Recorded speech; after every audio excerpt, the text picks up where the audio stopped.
നമസ്കാരം. ഒരു തലവേദന വന്നാൽ പോലും ഗൂഗിളിൽ പോയി ടൈപ്പ് ചെയ്ത് ആദ്യം തന്നെ ബ്രെയിൻ ട്യൂമർ കണ്ട് പേടിച്ച് 2 ദിവസം ആ ഒരു ടെൻഷനായിട്ട് മനസ്സിൽ നടന്ന് 2 ദിവസം കഴിയുമ്പോൾ ആ തലവേദന അങ്ങ് പോയി കഴിഞ്ഞാൽ എന്തിനാണ് ഞാൻ വെറുതെ ടെൻഷനായിട്ട് ചെന്ന് ചിന്തിക്കുന്നവരാണോ നിങ്ങൾ? അങ്ങനെയാണെന്നുണ്ടെങ്കിൽ നിങ്ങൾക്ക് പറ്റിയ പുതിയൊരു ഫീച്ചർ വന്നിട്ടുണ്ട്. നിങ്ങൾക്കല്ല, ഞാനും അങ്ങനെ തന്നെയാണ്. നമുക്ക് പറ്റിയൊരു പുതിയൊരു ഫീച്ചർ വന്നിട്ടുണ്ട്. വാട്സപ്പിലാണ് മേത്ത എന്ന് പറയുന്നത്. മേത്ത എന്നാണോ മീറ്റ എന്നാണോ പ്രൊനൗൺസ് ചെയ്യേണ്ടതെന്ന് എനിക്കറിയില്ല. പക്ഷേ നല്ല അടിപൊളി ഫീച്ചറാണ് കേട്ടോ. എനിക്ക് ഭയങ്കരമായിട്ട് ഇഷ്ടപ്പെട്ടു.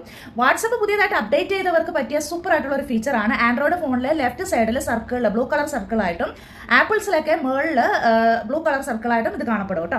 പക്ഷെ നമ്മൾ ഈ വർഷങ്ങളായിട്ട് ഗൂഗിളുമായിട്ട് നമ്മൾ ഈ മിങ്കിൾ ചെയ്ത് ഓരോരോ കാര്യങ്ങൾക്കും പോയി ഗൂഗിളിൽ ടൈപ്പ് ചെയ്ത് റിപ്പീറ്റഡ് ആയിട്ടുള്ള സംഭവങ്ങളൊക്കെ വരുന്നവർക്ക് വന്ന് കണ്ട് വായിച്ച് അത് തന്നെ വീണ്ടും വീണ്ടും ടെൻഷൻ അടിക്കുന്നവർക്ക് ഇതൊരു ആശ്വാസമായിരിക്കും. കാരണം ഇതിനകത്ത് വേറെ സംഭവങ്ങളൊക്കെ ആയിരിക്കും പറയുന്നത്, ഗൂഗിളിലെ സംഭവങ്ങളൊന്നും അല്ല പറയുന്നത്.